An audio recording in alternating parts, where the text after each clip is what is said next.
Good morning. Good morning. Good morning, everybody. What is going on? Tuesday, April 29th, 8 a.m. on the dot. Thank you for being here. Appreciate you guys being a part of the Sliwa show. Setup's going to be a little bit different today. I've been working on a guest, somebody that came on before we started the series against the Minnesota Timberwolves. So I'm going to bring him on actually to start the show, but I'm going to do that in just a second. So we'll still do kind of our regular show, but instead of having a guest on the back end, I'm going to have a guest to start things off. So thank you very much for everybody hanging out this morning. Obviously, we got a lot to get into. So without further ado, I want to welcome in Jon Krawczynski, who covers the Minnesota Timberwolves for The Athletic. So, Jon, thank you for coming on right out the gate this morning. What's going on, brother? Hey, Alan, good to see you. Happy to be here. Thanks for having me. Well, I it's funny. We got before the series started, you and I got a chance to connect, and I don't even know where to start with you because I didn't know. I had no idea this was going to be a 3-1 hole for the Los Angeles Lakers. But let me just kind of start off with this. What you thought coming into the series, and then where the series is right now. Just some things that maybe stick out to you that you expected, and some surprises as well. Yeah, I think what I thought coming into the series was I truly believe that the Timberwolves were the better, deeper team. I thought that top 1 through 9, I thought that they had a chance to use their depth and their quality of to beat to use 9 to beat 2.5. Essentially, I like Reeves a lot. I just don't he's not a top priority with Luka and LeBron. So maybe JJ tomorrow will only play 3 guys, not 5. You never know. He might just go to 3. Why not? So I did think the Wolves were the better team. I picked them in 7, but I thought it was going to be really, really close. The one thing that has really surprised me has been I thought that if this game was played in the clutch, that the Wolves were going to be in trouble. Like, I thought that was where the Lakers had a clear advantage. The Wolves were one of the worst clutch teams in the league during the regular season, lost more games than any other team in clutch time situations, and just really had a hard time executing in those situations, both offensively and defensively. And to see the way that it played out here in the 2 games in Minnesota was really, I think, a surprise for them to come out on top in both of those games, make the plays down the stretch that LeBron and Luka could not make, and put themselves in position to close this out. So I'm not shocked that it's 3-1, but I'm shocked that that's how it's gotten to 3-1. Yeah, I feel like everybody who covers the Minnesota Timberwolves, they pulled a fast one. They told everybody that they're not good in clutch time. Last couple of minutes of a game, if it's close, then Lakers have a clear advantage. I'm still waiting for that to happen. Mm-hmm. What was it? It was game 3. They closed out, I think, 13-1. Mm-hmm. And then obviously the closeout in game 4 as well, which was back and forth. I mean, game 4 was just a phenomenal game in general. Yeah, it's I think the depth piece that you mentioned, no real surprise or shock there. Obviously, when you got a bench that includes Naz Reid and Dante DiVincenzo, and they certainly got some guys that they can go to that have been very, very productive. But I think the clutch portion that you're talking about, that is, even if you didn't tell me, even if I didn't know what Minnesota was in the clutch, I just know that Lakers have LeBron and Luka, and those are 2 guys that can clearly, obviously, close out games. If you're looking at this from a Laker perspective, and you're seeing that they're down 3-1, how do Lakers get back in this series? If you're kind of maybe taking off that Timberwolves hat for a quick second, what have you seen from the Lakers that you feel like, all right, here's a pathway that they could take? I mean, the one thing that they can look at, I believe, is that, yes, it is 3-1, but both of the last 2 games could easily have gone the other way. It's not like game 1 where they got blown out and they had no answers and it looked like a real problem. They were right in both of these games in Minnesota, and it could have swung the other way. It could be 2-2, no problem. I think that ultimately with the Lakers, I don't think that they have many adjustments to make. I mean, we saw, like, JJ Redick basically said, this is all I have. I'm going with these 5 guys, and we're going to just try and outlast and hang on for dear life against the Wolves in the second half of game 4. But ultimately what they do have is LeBron and Luka. And I think that you have to have faith and optimism, and it's not blind faith and it's not ridiculous optimism to think that LeBron James and Luka Doncic in a home game after 2 days rest, stave off elimination, are going to play incredibly well and be good enough to win, because they are good enough to win. Now, they played incredibly well in game 4 and lost still. So that's a huge concern. But I really don't know that there are many levers for JJ Redick to pull that are different from the last 2 games. It's just play a tiny bit better and hope that LeBron and Luka don't run out of gas in the fourth quarter, which is what has happened. What did you make of that second half of not making any substitutions? I mean, we hit on it a lot yesterday. I know it was obviously on every network and platform. When you're asked about that, what was, or even while it was kind of while it was unfolding, what was kind of going through your mind? Yeah, I mean, I will say that we came out at halftime of that game, and LeBron and Luka had both played 22 minutes, I think, in the first half.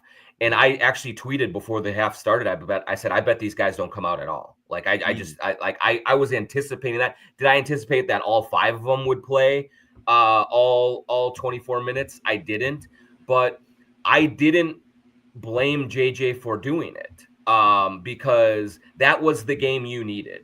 Had to have it. You had to have it. And so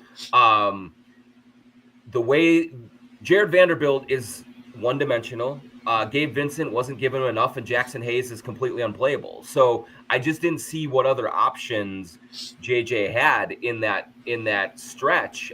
Could they have gotten Luka or LeBron a minute or two at the start of the fourth quarter when you have a 10-point lead? Maybe. I mean, maybe that would have worked, and maybe that would have been just enough to get them over the edge. But ultimately, I understood why JJ felt as desperate as he was, because you fall down 3-1. That's not a position that you want to be in. And so he just threw everything he had at it, just like they threw everything they had at game 3 and came up just a little bit short. Is there, I don't get to watch Anthony Edwards on a night in, night out basis. And I know Anthony Edwards is one of the elite players in the NBA, but whatever my interpretation of him was before this series, it's next level for me. This is just me personally watching Anthony Edwards, especially these last couple of games. Is this Ant, or do you also see that he's taken his game to another level? Because it feels like, at least for these last few games, he's been the best player on the floor. I think his decision-making has been phenomenal. And, I think what put the nail in the coffin in game 4 was him driving to the basket, drawing 3 guys and kicking it to Naz Reid for a wide open look. I'm just using one example there, but it's not just, I mean, he also, the dagger type of shots he likes taking, the down 7 or 8, and I could hit a couple threes in a row. It's the maybe even drawing that foul against LeBron late, however you want to call it, and hitting those 2 clutch free throws. Is this what Ant is all the time, or do you feel like Ant's also kind of taking his game to a level that you've never seen? Yeah, he's definitely leveled up, Alan. Yeah, great player. He's been a great player. I think even in playoff situations, what we've seen in his young career, he always seems to raise his level to a higher plane. But this version of Ant is something that is different, especially as you hit on with the decision making in the fourth quarters. One of the reasons that the Timberwolves struggled to close games during the regular season was it often ended with Ant with the ball in his hands and taking a tough contested step back 3, or not finding a Naz Reid that was open in the moment, or the play that I think, Alan, typifies the difference that we've seen from Ant in this series is that play to Reid was great, but it was the other one where he's doubled, Reid gets to the middle, he drops it to Reid drops it to Jaden McDaniels for the 3-point play. That kind of hockey assist, that kind of that kind of pass to the pass that scores is not something that we had seen Ant do a lot of in those moments. He really wants the responsibility, the pressure on himself. And so for him to be able to make those plays, in addition to making the huge threes at the start of the quarter that really got them back in the game, it's an entirely different scenario here. And we're also finding out really what I kind of suspected. The Lakers don't have anyone to defend him. Like, they just don't have a perimeter attack to neutralize him in a way that makes things difficult for him. And then the lack of rim protection, where he struggles the most is when they have a big rim protector and he gets into the paint and gets really contested there, and the Lakers just don't have that for him. How wildly different is, and I think what you mentioned and how you started the show as well, that you felt like Minnesota, because of their depth, this will be a long series, a long fight, but you felt Minnesota would win the series. I think for probably a lot of Laker fans out there, and even I know this has been well documented, I'm sure, in Minnesota as well, all the people that were picking the Lakers before the series started. I think what happened is you saw the Lakers play about, you can call it from about February 10th on, predominantly with Luka. Obviously, LeBron missed a little bit of time as well, but they locked up the number 3 seed in the Western Conference. They clearly beat some good teams in the process. And I think from that standpoint, you started thinking, all right, I think Lakers can make some noise in the playoffs here. As we kind of sit here today, and you talk about the lack of size and everything else, how wildly different is this roster to what Luka had a year ago in Dallas? And does this feel like, whether this series ends, if the Lakers are able to come back and win it in 7, okay, that's one thing. Obviously, that would take a lot. But let's just say they're not able to beat Minnesota. How critical is it to trying to match what Luka had in Dallas, but their own version in LA this offseason? Yeah, I mean, it's hugely important. I mean, first of all, at the top, for all of the Laker fans who are watching this, I'm not here to dunk on you for thinking that the Lakers would win this series with Luka and LeBron. Like, that it's completely understandable. The way that the Lakers played down the stretch, having those two monsters, having Reeves, like, it's a talented group. But I do think that even when the trade was made, there was this feeling that the team was still incomplete. Sure. Right. And like, it wasn't, and the idea wasn't this year. The idea right. was just make it happen and then figure it out. But they played so well in the regular season that I think it was easy to kind of start saying, wait a minute here, maybe they can hang with a lot of these teams. For sure. And when you have Luka and LeBron, you should be that optimistic. That said, it was clear to me at the start of the series, the optimism that I had for the Wolves was partly based on what Luka did to them with Dallas in the Western Conference Finals. Was he not only made big shots, not only did he have Kyrie next to him to score as well, but what gave the Wolves the most problems was that they had a real lob threat with Gafford, Lively, Derek Jones Jr., PJ Washington for Luka to use. But also, those guys were so big on the front line that they played great defense as well against the Wolves and made it really hard for them to generate good looks, especially at the rim. And I just looked at this roster and said, who's going to do that in this series? There's just not going to be that type of a player. And I actually thought that Jackson Hayes was going to be a little bit more than he has been so far. Nothing. So, yeah, it's been nothing. So, yeah, I mean, ultimately, I do believe that this summer, whenever that begins, whether it's earlier or later in May or whatever it ends for the Lakers, they'll go out and they will add size and they will get some kind of a rolling big to play with Luka, and that will change so many things for the Lakers, and they will be so much more formidable. Right now, it is easier for the Wolves to kind of really concentrate on making things hard for Luka and just making him work and wearing him down over the course of a game. And he doesn't have the easy outlets that he did in Dallas, and that's making an enormous difference in this series so far. You surprised how maybe little impact Gobert has had on this series, or did you kind of expect, well, Lakers are going to probably go small, and his use will be less needed. Yeah, I guess, I thought, Alan, that if the Wolves were going to win, that Rudy Gobert would be more involved offensively. I really did. He had played great offensively down the stretch. Now, some of those were against bad teams and things like that, but they were monster numbers that he was putting up. And it looked like they had figured out a way to incorporate Rudy Gobert offensively so that they could maximize him defensively as well. And he has been just a complete non-entity from a scoring standpoint. He has 14 points in 4 games. He's been as bad as ever at the rim, layups, turnovers, missing shots, those types of things. Now, I do think he's still making an impact defensively.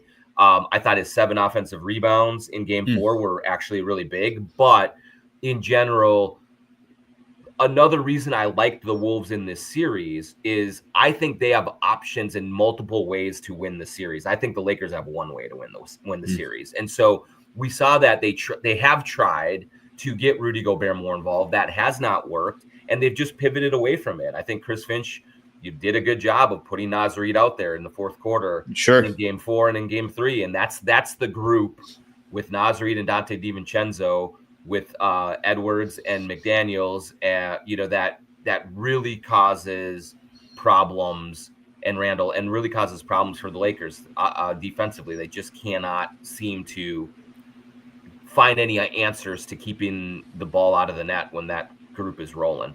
Okay, couple more here, and we appreciate your time as always, John. So just curious here, Julius Randle, I not to say that I didn't think he was going to have a huge impact in the series, but a lot of the narrative around Julius Randle was not a playoff performer. What's he going to do? Obviously, people think of the trade from last year where they traded Karl Anthony Towns, and I think he's been phenomenal for Minnesota. Are you surprised with what he's been able to do in the postseason? Are Timberwolves fans or even the market just saying that, man, this guy's really over-delivered through the first 4 games or so? Yeah, I do think that there was concern or certainly question marks about what you're going to see from Randle in the postseason. This is his first year with the Wolves. We have heard all the stories about past playoff failures and the poor shooting and things of that nature, and he's been terrific. To me, like, the biggest contribution from him has been defensively.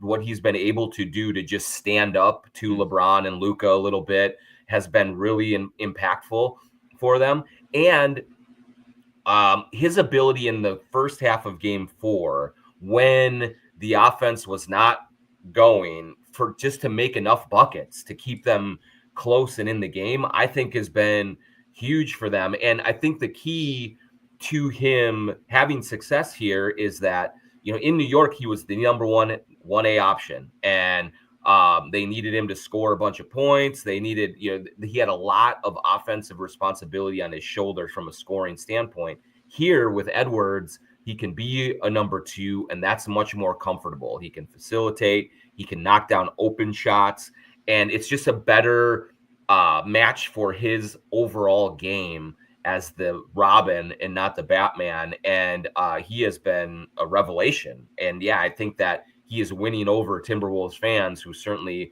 were upset when they traded Cat, and to see him play the way that he has with the physicality that he has, I think is winning a lot of people over. Just curious to get your thoughts. Yesterday, Golden State went up 3-1 in their series. Denver and the Clippers are tied at 2 apiece. What have you made of the other two?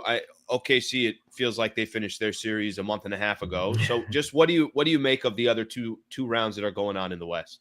Yeah, I mean, they have been great games. I mean, kind of similar to this series. The Houston Golden State series has been close in these games, but I am a little surprised. I'm actually kicking myself. I thought Houston was going to be able to overcome their offensive issues more with their athleticism against Golden State. I picked Rockets in 7. I thought they would win that series. That doesn't look like that's happening. Yeah, no, Jalen Green is a disaster, and and they're just overall they're just not ready for it. It doesn't look like it.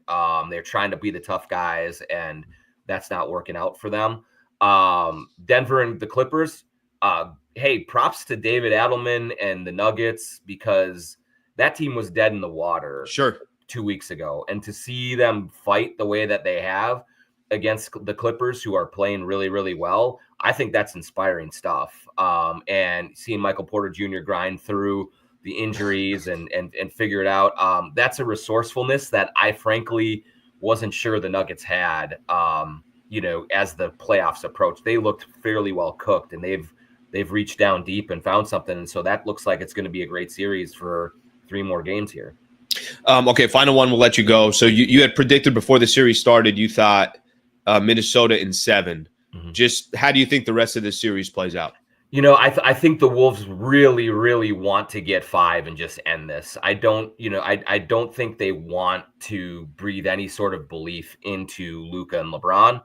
That said, I guess I would just be shocked if the Lakers didn't find a way to win at home and continue this thing going forward. I have too much respect for Luka and LeBron for that and for what they've done and how dangerous they are, to think that after 2 days off and playing at home and facing elimination, they're not going to play incredibly well and find a way. That said, I mean, if they do find a way in 5, I do think the Wolves have them in 6. I just think that the longer this goes, the more it favors Minnesota. They have worn the Lakers down in every single game, even in game 2. Sure. They had them on the ropes and just ran out of time.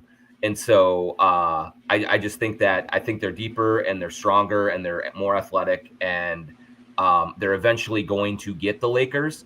It's just that it's just a matter of when. And I would anticipate we're coming back to Minnesota for game 6, and that might be it.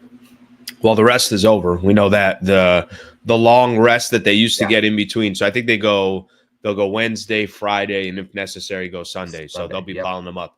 Brother, I appreciate you doing it. Thank you for kind of working with the time here and making it happen. Really appreciate your insight. You bet. Thanks for having me. All right, John. Thank you, man. All right, so that's the first time we've done that, right? Started off a show with a guest. Everybody was looking like, what the hell's going on here? Slee, did you find do you have somebody that you're doing the show with now?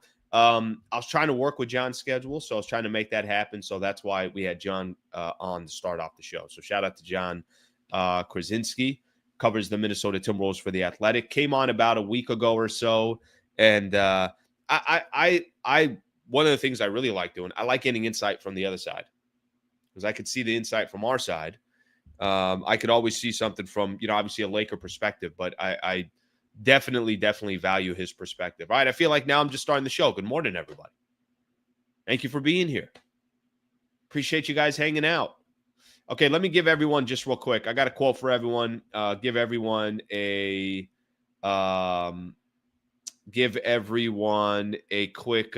quick rundown of the show, and obviously shout out to John for coming on.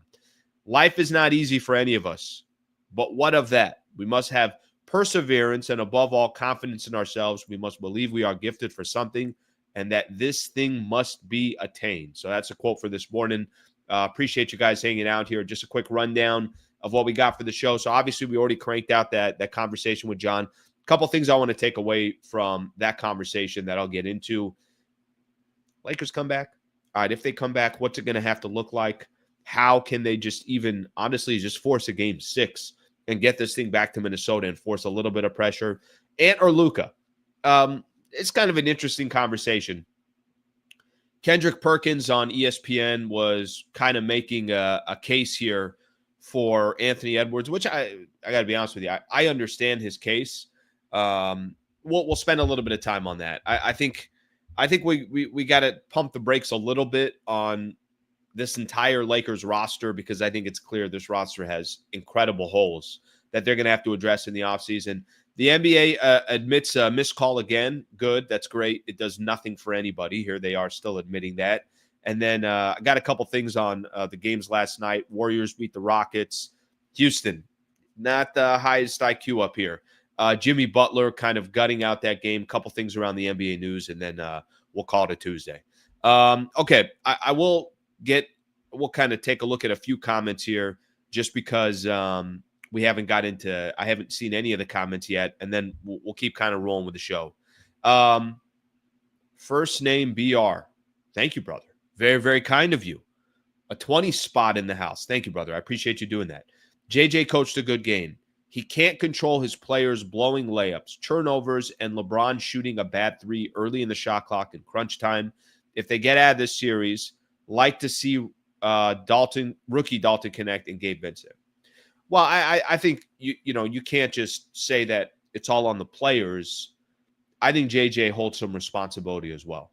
And I think the big controversy or the big conversation that everybody had yesterday, and I'm sure it's going to leak in until the Lakers play tomorrow, you got to find ways to give your guys a little bit of a breather. You have to. And maybe some of those turnovers that you're talking about, or blown layups, or shooting a bad three at the end of it, maybe that's also got to do with legs and tired. And, hey, I've played 46 of 48 minutes and I'm 40 years old. Maybe that has something to do with it as well. I will just say this. I mentioned it yesterday. I don't think you want to be the first coach to ever do something in the playoffs that's never been done before in the history of the playoffs, and you lost the game. That's what happened to JJ yesterday. If they won the game, okay, maybe that's different. Maybe if Austin Reeves doesn't commit the foul on Jaden McDaniels, maybe if their rotations are a little bit better, maybe if LeBron, the inbound play with Luka, not a smart inbound play. Maybe if they call the foul on, I mean, yeah, I could sit here and say all these maybes, but it didn't happen that way. As far as getting to the next round and playing some other players, that is so tough to comprehend right now because they're down 3-1. So we'll see what the Lakers do. I will tell you what will happen tomorrow. They're definitely not playing the same five for the entire second half. I don't think that's going to be happening tomorrow. All right, let me look at a couple other comments here. If he won, nobody would say anything, but that's the point. They didn't win. They didn't win.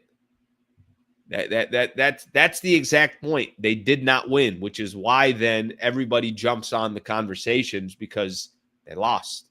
That's it. You kind of answered your own question there. Let's get another one here. LeBron has an amazing game, then shoots a bad shot, and it's his fault. If LeBron wasn't on the team, we would have had backups in during garbage time because we'd be getting blown out.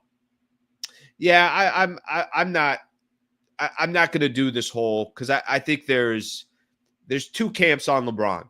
He can't do anything wrong, or everything is his fault. I try to be right in the middle. I genuinely try to be in the middle. Maybe sometimes I lean one way or the other. Maybe sometimes I'm too critical or I'm not critical enough. But a lot of people are trying to put the blame on Game 4 on LeBron. Not me. I wasn't one of them. Because I could also say, well, JJ, why don't you drop a play so LeBron's not taking a 25-footer? And I could also say, LeBron, why are you taking a 25-footer? If we're talking about, the bad shot at the end of the shot clock. But if I am correct, Luka just dribbled the ball for how many minutes before he threw the ball to LeBron? But that's the problem with the LeBron conversation. The problem with the LeBron conversation is way too many people are, no matter what LeBron does, it's his fault. No matter what LeBron does, it's not his fault. So that's the piece of it as well. Yeah, but nobody's going to mention that. LeBron was incredible in the fourth quarter playing defense, but people don't like mentioning that because it doesn't help their case. I think people are just trying to be right or wrong when they should just be spitting some of the facts here. Okay. Let's get to a couple of the comments, or let's get to a couple of the topics that I want to get into here real quick, and then we'll keep things going. Just your confidence level that Lakers can extend this series. Look, here's the difference between, I think, the question that I'm trying to ask here. I'm not really even asking people, can the Lakers come back and win the series? How about, can you just extend the series? I thought what Jon Krawczynski was saying there from The Athletic, we was talking about how for Minnesota, they really, really just want to get this thing over with. They don't want to risk anything. You never know what can happen in a playoff game. Okay, a player can tweak an ankle. A key player can, be out for a game or two. You never know what can happen. The longer you extend the series, the more riskier it gets for the team that's up. For the Lakers, I think tomorrow, I'll be at the game tomorrow, by the way, so I'm looking forward to that. I think they genuinely, all they need to worry about is just go win Game 5. And here's part of the issue with the Lakers, which I think there's good news and there's some bad news to this. The good news, I think, for the Lakers is it's not like they're getting their asses kicked in each one of these games. Go look at Miami, Cleveland. Like, you obviously know, all right, that series is over, and it was over after 2 games. I think for the Lakers, they could at least tell themselves that they were in game 3, they were in game 4. Now, they lost both of those games. I thought game 4 was probably the series. I did feel like if the Lakers had won game 4, you're looking at a 7-game series. If they lost game 4, I got a difficult time thinking Lakers are going to come back and win 3 games in a row. But they don't have to win 3 games in a row. They just got to win game 5. You just got to handle business in LA. You just have to take these final couple of minutes where I've heard everybody who covers the Minnesota Timberwolves tell me, yeah, they're not a good crunch. They don't play well in clutch time. They don't play well. Final 5 minutes of the game, yep, that's not Minnesota's strength. Well, they've looked pretty damn good against the Lakers. Do things average out? Do they eventually come back to the norm? Because they're playing out of their minds towards the end of these games. And obviously they've had advantages against the Lakers. And part of those advantages are, it could be whatever you want to say, getting to the basket, offensive rebounds, clutch shots from Anthony Edwards, other players stepping up, depth. You kind of go as far down that list that you want to go. But the last thing the Lakers need to do is overwhelm themselves with needing to win 3 games in a row. You got to just win 1 game. Because if they just get game 5 tomorrow at Crypto, at least you live another day, and Minnesota's got to go back to, obviously Target Center, and now a little bit of pressure on the Timberwolves. Maybe that pressure means nothing to them.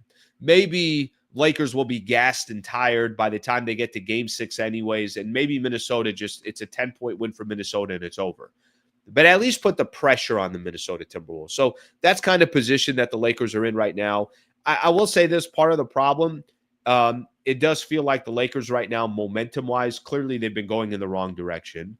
I think the question marks about Coach JJ's coaching decision yesterday, does he doubt himself a little bit? The role players are not coming through, or they're not getting opportunities to come through.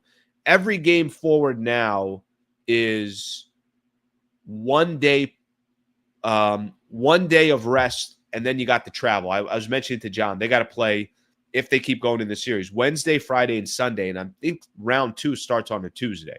So whatever rest they were hoping for, that rest is gone. I thought the series would benefit them in the first 4 games because they got all this rest. Well, they already lost 3 of those games. So that obviously did not help the Lakers from that perspective. Okay, I'm looking at a couple of these comments here, and then we'll get into that Ant Luka conversation. Cardio game. JJ has clearly been out-coached this series. It is what it is. Yeah, I'm going to go back to something. Should I do it right now? Let me do this right now because I think this is actually a good conversation. I'm going to tie this in real quick with the NBA admitting that they missed a call. Do you know what is not talked enough about from Game 4? Let me actually do this right now. I'm gonna read this article real quick. I was talking yesterday how I hate when the NBA comes out after a game and says, hey, just want to tell everybody that this game probably decided the outcome of the game. Our bad, we screwed up. All right, but you can't change the outcome of the game has already changed. Detroit and New York. The NBA came out, the crew chief came out and said, yeah, that was actually a foul on Josh Hart. Tim Hardaway Jr. should have got 3 free throws in a 1-point game with 0.3 seconds left in a series that could have been tied 2 apiece if Detroit wins that game. So that one call just determined the series, and the NBA comes out and says, that's on us. Well, what's the point of coming out with it? Like, what's the benefit to anybody? Yesterday, the NBA came out, and they talked about one of the plays, one of those kind of final possessions. It says, let's see. Lakers were down 114-113. Luka gets tripped.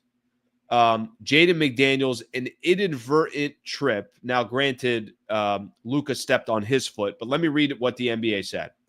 NBA said, McDaniel steps forward into Doncic's path, initiating illegal foot contact that causes him to lose his balance. This was the 2-minute report that came out. I know Luka had said that he got tripped. I know JJ Redick had said, hey, he should have gone to the free throw line. He said it's not, that doesn't determine the game, but he should have gone to the free throw line, blah, blah, blah. Here's why I bring this up. We're talking about JJ and getting out-coached. Do you know what was one of the most critical pieces in the game on Sunday that I don't think is getting talked about enough? Okay. It's a 4-point swing here. JJ used the challenge in the first half. Chris Finch held on to his challenge. If JJ doesn't use his challenge on a play that was not 100% guarantee that the Lakers were going to win that challenge, it was an Austin Reeves challenge that they were challenging. I think Reeves picked up his 3rd foul in that situation, but it was not a lock or a guarantee. If he doesn't use that challenge in the first half, maybe he uses it right here. Because Chris Finch, and think about how many different times players come up to the coaches and are like, review, review, review. Chris Finch's like, I'm going to review what I think. Whatever my team thinks I should review, I'm going to review. I'm not going to get swayed by my player, let alone my star player. So Lakers don't get 2 free throws for Luka because JJ doesn't have his challenge at the end. Chris Finch gets Anthony Edwards 2 free throws in a critical situation. That's a 4-point swing. So just to kind of go back to, somebody was mentioning about JJ's got out coached here so far in the series. And it is what it is. I'm not here to argue that JJ's been awful, because I've been a fan of JJ Redick all season long. I think he's done a really, really good job with the Lakers, especially with the team that he has. But at the same time, that's a critical error.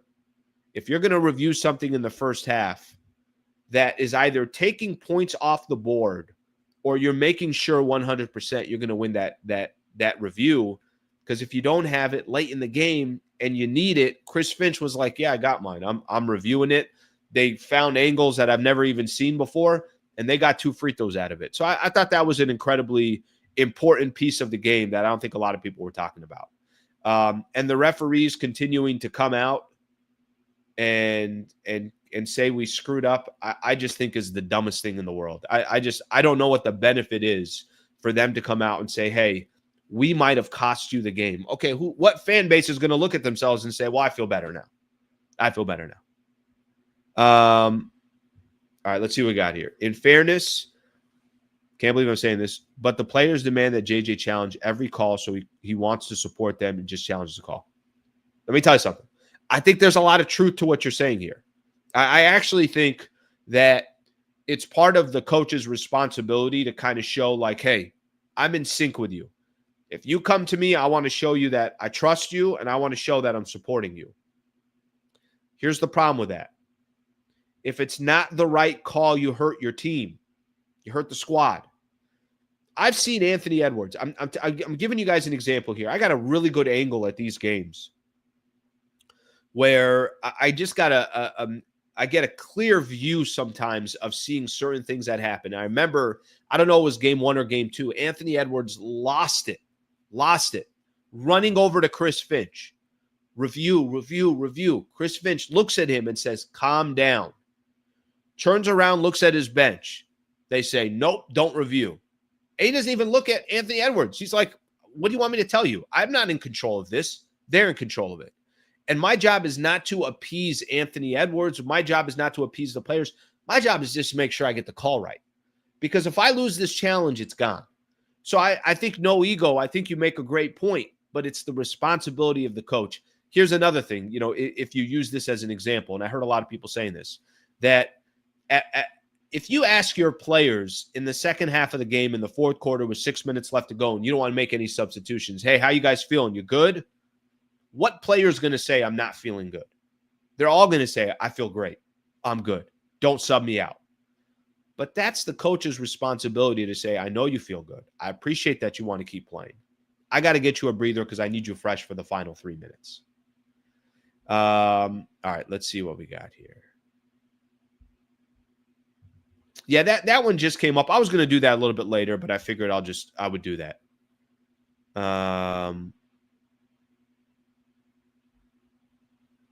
Let's see what we got here. Slow down, Slee. The team he has is solid.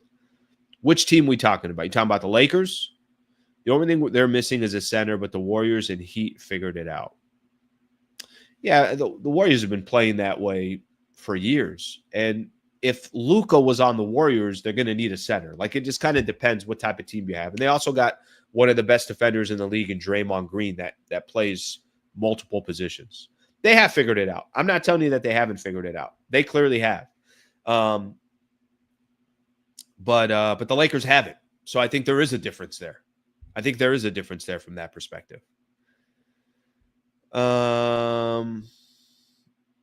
Let's see what we got here. Let's get a couple more, and then I want to talk Ant, and I want to talk Luka. We don't really match up with the Wolves when they got their full roster. Simple as that. Yeah, you know what? Maybe if we just simplify it, maybe it's just that easy. Maybe that's just the way to simplify it. Maybe that roster is just more complete. And the Lakers are going to need a more complete roster if they're going to have a chance, obviously next year of making noise. Yeah, that's insane. Yeah, JJ's not going anywhere. Nor should he go anywhere.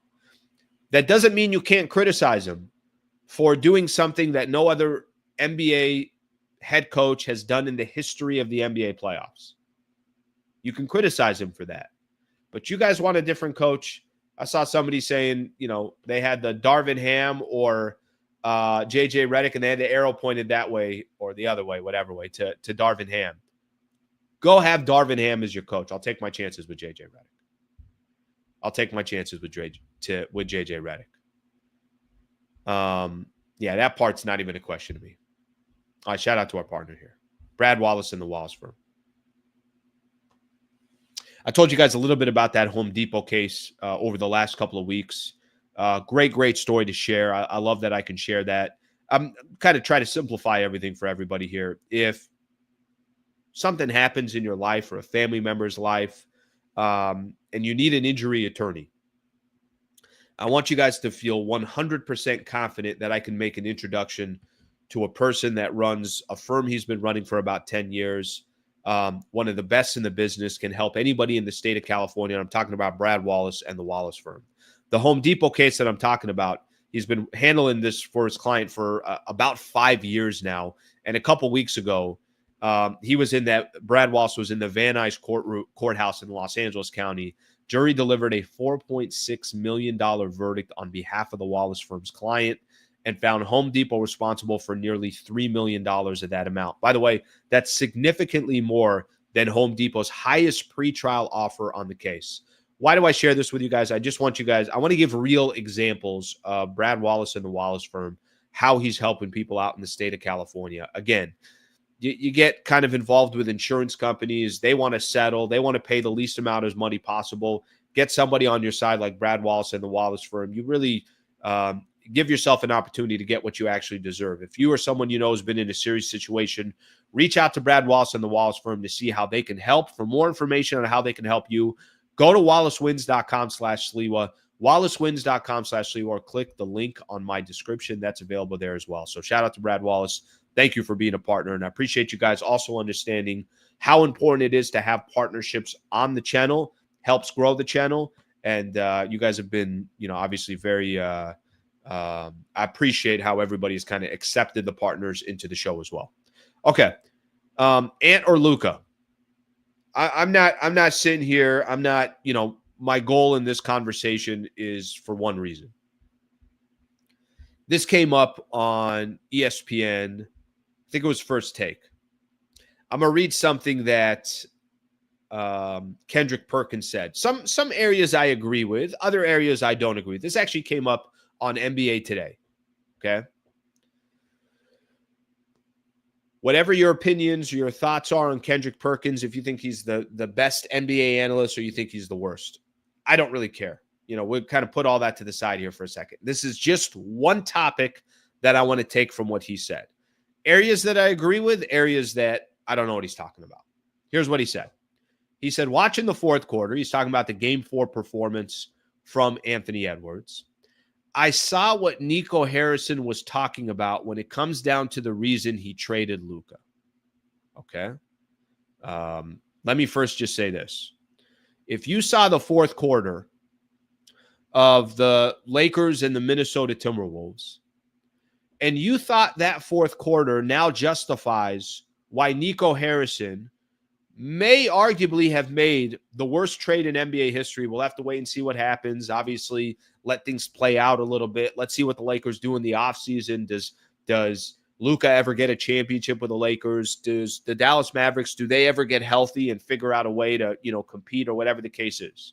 But if Kendrick Perkins' eyes lit up in the fourth quarter of Game 4 and said, I get it.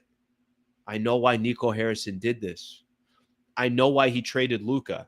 Because of the fourth quarter of Game 4, I hope Kendrick Perkins doesn't become a general manager anytime soon, because he's going to be trading players after every 3 games. He's going to be like, well, no, that's got to go. This got to go.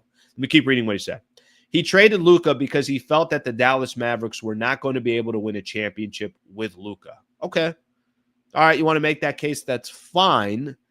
They did get to the NBA Finals. He was 25 years old when he got traded. You don't want to give that team a chance to get back to the NBA Finals? All right, not my problem. Let me keep reading what he said. We all know this. I didn't feel that way watching the game looking at Anthony Edwards. I'm saying to myself, Anthony Edwards is going to win a championship before Luka Doncic. Anthony Edwards is built different. Anthony Edwards is a better all-round basketball player than Luka Doncic. I come on here and blame JJ Redick, rightfully so, for the minutes that he played. LeBron at 40 years old. But like I said, Luka's young. He should have been able to play those 24 minutes straight. Anthony Edwards did, and Anthony Edwards thrived in those minutes. Okay. This is where I get confused in the conversation with Kendrick Perkins. What's the argument? Is the argument that you'd rather have Anthony Edwards than Luka? Or is the argument that because the way Luka played that fourth quarter, Nico Harrison trading him was the right decision? He's a little bit all over the place here. I get it. It's TV. A lot of hot takes being thrown out there. This is kind of the nature of the business today. But let me tell you some things I don't disagree with. I don't disagree when he says the better all-round basketball player than Luka Doncic. I think Anthony Edwards is starting to work his way into a conversation. I mentioned this yesterday. I'm like, listen, I know how good Luka is. I know how good Anthony Edwards is. But this shit that we're watching right now, what he's doing in these fourth quarters, late in games, getting other people involved, clutch shots, this, that's next level. That's why I wanted to ask John from The Athletic. I wanted to ask him, like, you're watching this guy every single night. Is this another level? He's like, yes, this is another level. That even all these people who are watching the Minnesota Timberwolves every single day that are covering that team are saying this playoff series, specifically games 3 and game 4, Anthony Edwards has taken his game to another level. But if you want to say the all-round better basketball player because what he does on the defensive side, I'm okay with that. I don't really care. I mean, I'm not – my case isn't to sit here and say this player or that player, because frankly, you can definitely make a case for both of these players. Luka's got a longer track record of doing this. He's already got to the NBA Finals. He's already got to the West Finals, obviously. Luka puts up incredible numbers. I'll take my chances with Luka Doncic, but I understand what he's saying about Anthony Edwards, how he's performing right now, what he's doing in the fourth quarter. And Ant is not a liability on defense. Luka Doncic clearly is a liability on the defensive side. But I think this notion of, well, I just watched this fourth quarter, and now all of a sudden I get what Nico Harrison was saying. Go join the Mavs front office then. I mean, you're going to be the only one that will agree with Nico Harrison, but you could go join the Mavs front office if you want to do that. The other thing about what he said, Anthony Edwards is going to win a championship before Luka. Well, let me ask you this question. Does anybody think the Minnesota Timberwolves are going to win a championship this year? I'm just being genuine here. I don't think they are. Now, I underestimated the Minnesota Timberwolves in the first round, so maybe they just kind of keep trekking along, and maybe they're in the NBA Finals. I don't think they're going to win an NBA championship. Doesn't part of the calculation of which player is going to win an NBA championship also based off the team that you have? I mean, think about the roster Luka had last year getting to the NBA Finals. The whole team was built around Luka. So you had bigs that complemented him. You had guys that can rim protectors, guys that could roll to the basket. You had Kyrie as well. You made trades for PJ Washington. You had a little bit of depth. The main reason for me that Dallas got where they got to was because, and by the way, they went through Anthony Edwards and the Minnesota Timberwolves. The main reason why they got there was because they had a really, really well-built team. Jason Tatum's not going to go win a championship on his own. But here's how Tatum can win a championship. Jaylen Brown is your finals MVP. You got Derek White, Drew Holiday, Kristaps Porzingis. I mean, you got a squad over there. Veterans, you kind of went through trial, went through air. I don't think, the argument of who's going to win a championship first, a lot of that depends on what your roster construction looks like and what the team looks like. And clearly, obviously this team was not built around Luka yet. It will be built around Luka. But the only real point that I agree with that he said here, the better all-around basketball player, you can make a case because of what Ant does on the other side. But I still will be very happy and all good with Luka Doncic and take my chances with Luka. And that's me telling you that Ant has been the best player in this series. He really has been the best player in the series. All right, let's take a look at some of the comments here. Let's take a look. Let's see what we got here.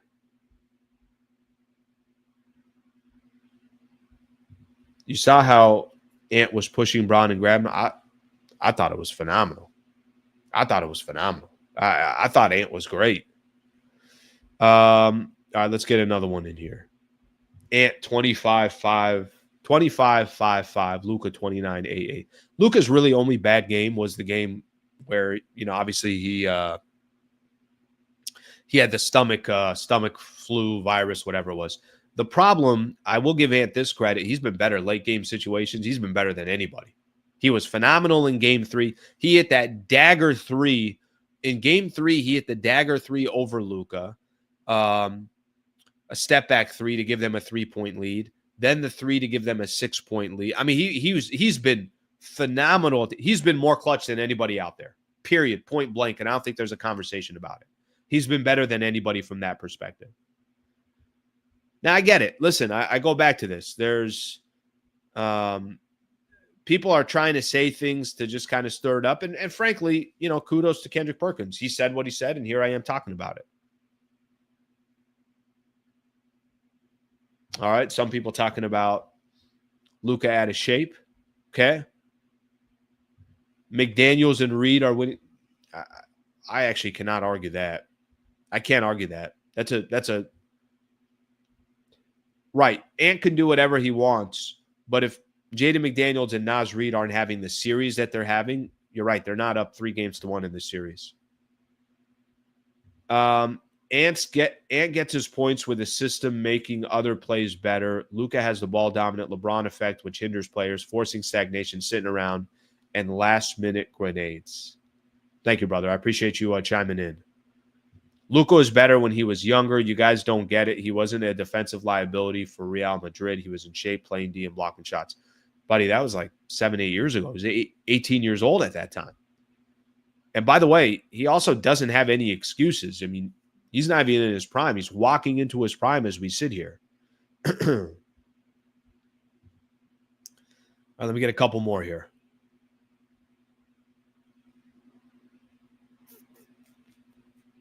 Yeah, I think the main thing why Minnesota has a lot of other people also contributing, right? Like on top of, I thought the Lakers shot probably their best shot in game 4. They understood how important it was. They threw absolutely everything they had out there and still couldn't get a W. And Rui gave you points, and Reeves was good in the second half. I mean, that was probably the best haymaker that you can see from the Lakers. Al, Wendy is saying that might be the last season for James as a Laker. Or this might be the last.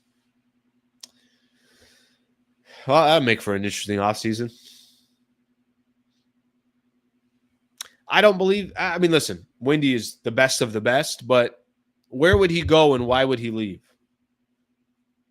Where would he go and why would he leave? What I'd rather see is Bron maybe restructure that contract. He's got a $50 million option or something like that. It'd be great for him to maybe sign another 2-year deal, but just put less money on each one of those years. But we'll see what happens. All these questions will be fascinating in the offseason. We're not there yet. Which version of Luka is better for the Lakers going forward? The current bigger Luka or 20 to 30 pounds lighter rookie and sophomore year's Luka? I don't think anybody would. If you told me Luka lost 15 pounds, I don't think anybody's going to say, oh my gosh, that's terrible. I don't think anybody would say that.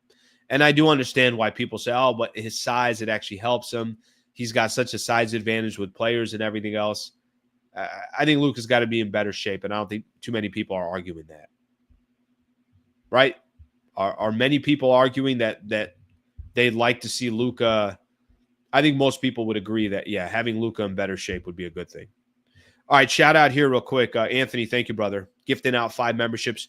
Another MVP member show coming on Friday. Every Friday, by the way. Gifting out 5 memberships. I'm putting in the chat a link. Very, very simple. You can click on that link. You can join. It's $3 a month. It's a great way to support the channel. Phenomenal way of supporting the channel. If you're a member, thank you for being a member. If you've gifted members, thank you for gifting out those members. I really appreciate that. Okay. I want to get in, just because we're kind of getting towards the end of the show here real quick. Let me chat real quick about a couple NBA things, and then I'll look back at the chats here real quick. Oh, Lakers. Oh, Lakers.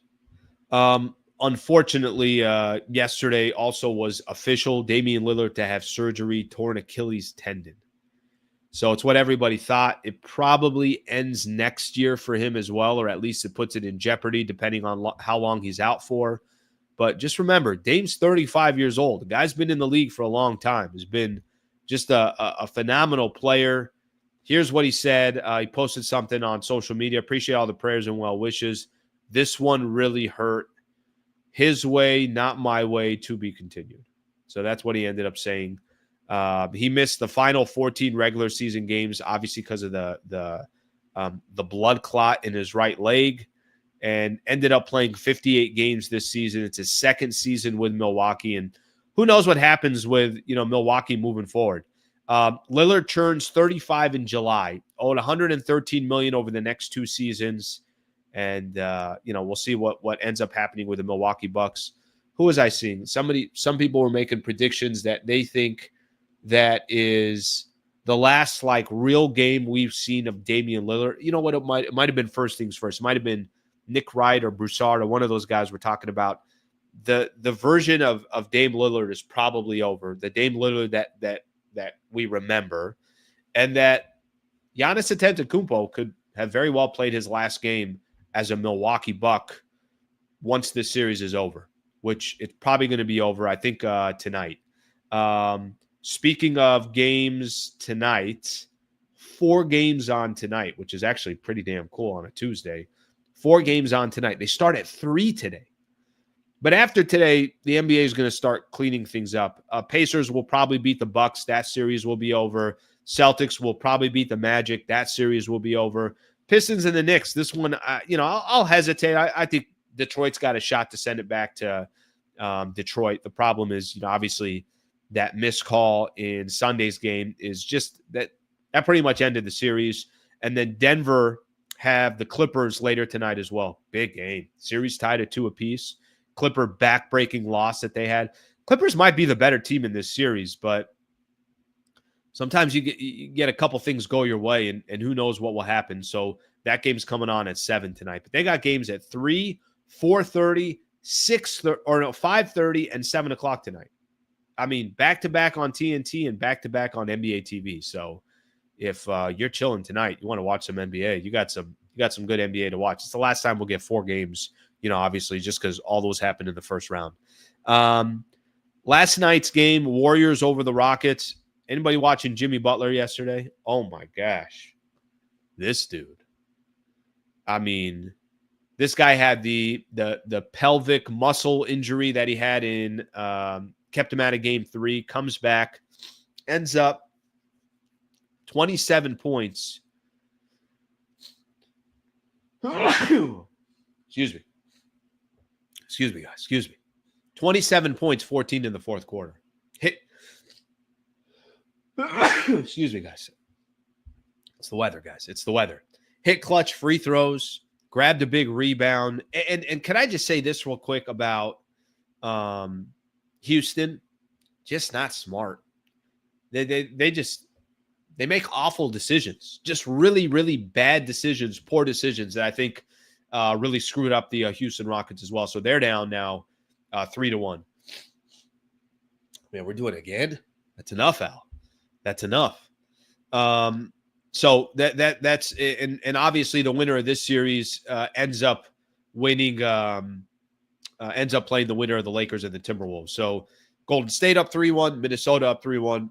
It could be those two teams battling. Last thing I'm going to mention here real quick. Heat gets swept. What the hell happened to the Heat? Lost by 55. That's without Darius Garland. They were down 60 in this game. 60. Are you kidding me? How are you down 60 in a game?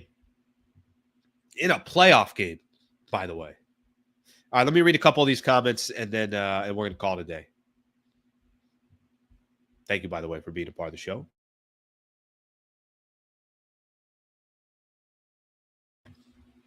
All right, let's see what we got here. His weight is an issue, knees and stamina. If Luka just got healthy, he would hold up better. He looks like he's dying out there. He just needs to muscle, would have more energy. LeBron has came back from 3-1 down. You're right about that, Eric.